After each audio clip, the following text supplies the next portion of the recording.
নমস্কার বন্ধুরা, শাওয়া টকিজে আপনাদের সকলকে স্বাগত। আমি আকাশ। এখন আমরা স্যাভি বলে একটি হিন্দি ছবির কিন্তু রিভিউ করব। এই ছবিটা নেটফ্লিক্সে ওটিটি প্ল্যাটফর্মে এসেছে। এটা কয়েক মাস আগেই বক্স অফিসে রিলিজ করেছিল। সেই সময় আমার হলে গিয়ে দেখা হয়নি, যদিও আমার ট্রেলারটা কিন্তু বেশ প্রমিসিং মনে হয়েছিল। তো এই ছবিটা মেনলি দ্য নেক্সট 3 ডেজ বলে একটা কাজের থেকে ইন্সপায়ার্ড, ঠিক আছে, বাইরের একটা কাজ। তো এই ছবিটা একটা থ্রিলার ঘরানার ছবি। এটা মেনলি আপনি বলতেই পারেন যে যে ধরনের ছবির মধ্যে ড্রামা এবং থ্রিল দুটোই থাকে, সেই ঘরানার একটা ছবি।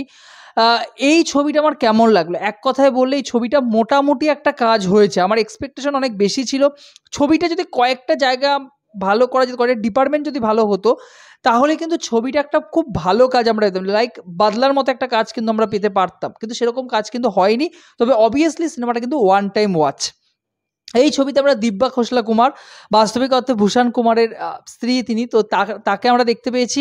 অন্যদিকে হর্ষবর্ধন রানে নকুলের ক্যারেক্টার প্লে করেছে এবং অনিল কাপুরকে আমরা একটি গুরুত্বপূর্ণ রোলে দেখতে পেয়েছি। কি রোল সেটা আপনারা সিনেমা দেখলেই কিন্তু বুঝতে পারবেন। এই সিনেমার গল্পটা খুব অল্প পরিমাণে, যদি স্পয়লার না দিয়ে বলা যায়, তাহলে এরকম যে স্বামী স্ত্রী দুজনে বিদেশে থাকে।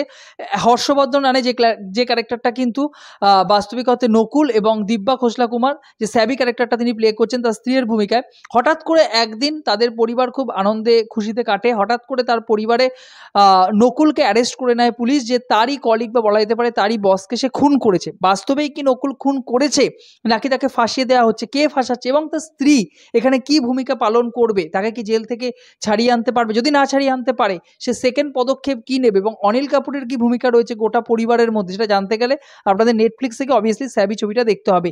এই ছবির মধ্যে নেগেটিভ পয়েন্ট রয়েছে, পজিটিভ পয়েন্ট খুব কম, তবু আমি আলোচনা করছি। এই সিনেমার প্রথম পজিটিভ পয়েন্ট মানে যে অভিনয় আর কি, চরিত্র চিত্রায়ন।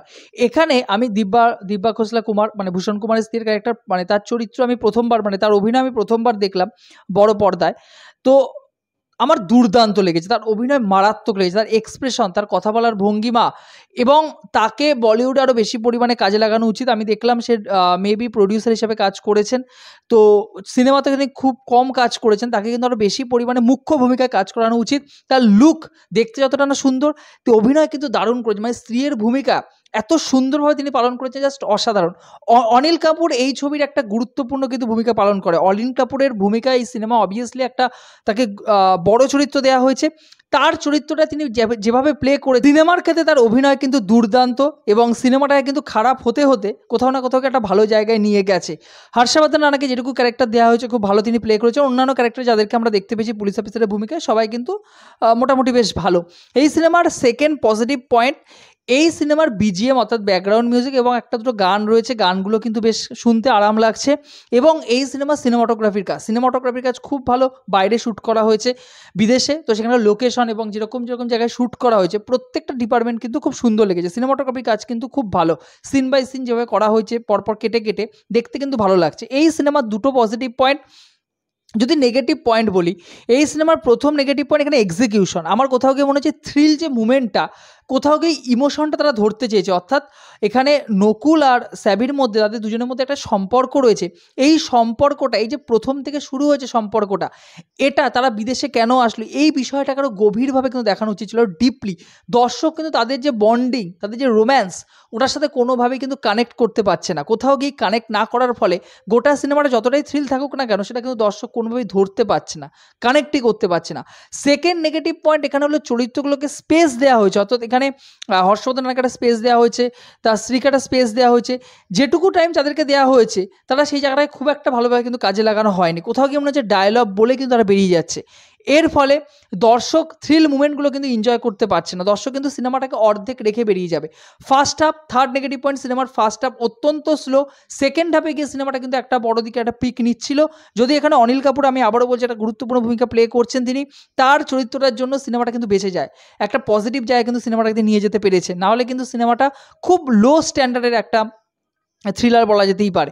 এই সিনেমার পরবর্তী নেগেটিভ পয়েন্ট, এখানে ক্লাইম্যাক্সটা অবভিয়াসলি আপনারা ধরতে পারবেন কীরকম হতে চলেছে, এবং থ্রিল মুভমেন্টগুলো যেগুলো রয়েছে, কোনো জায়গায় কিন্তু দর্শকদেরকে ওই এক্সাইটমেন্ট ক্রিয়েট করতে পারেনি, বা দর্শক যে ওই জায়গাটা দেখার ফলে যে লাফিয়ে ওঠা বা গুজবাম্পস দেওয়া, ওরকম কোনো মুভমেন্ট কিন্তু গোটা সিনেমার মধ্যে নেই। বরং থ্রিলিং যে মুভমেন্টগুলো চলছে, তারা যেভাবে গোটা বিষয়টা প্ল্যান করছে, পুরোটাই কিন্তু দর্শক আগের থেকে নিজের মাথার মধ্যে ছুঁকে ফেলতে পারবেন। ফলত এখানে থ্রিল কিন্তু সেরকমভাবে আমরা পাই না। যাই হোক, আমার মোটামুটি একটা কাজ মনে হয়েছে। আপনাদের বলবো, যদি ওয়ান টাইম ওয়াচ আপনারা সময় টাইম পাস করার জন্য অবভিয়াসলি স্যাভি ছবিটা আপনারা দেখতে পারেন। আর যদি আপনারা ছবিটা দেখে থাকেন, আপনাদের কেমন লেগেছে অবশ্যই আমার কমেন্ট বক্সে জানাবেন।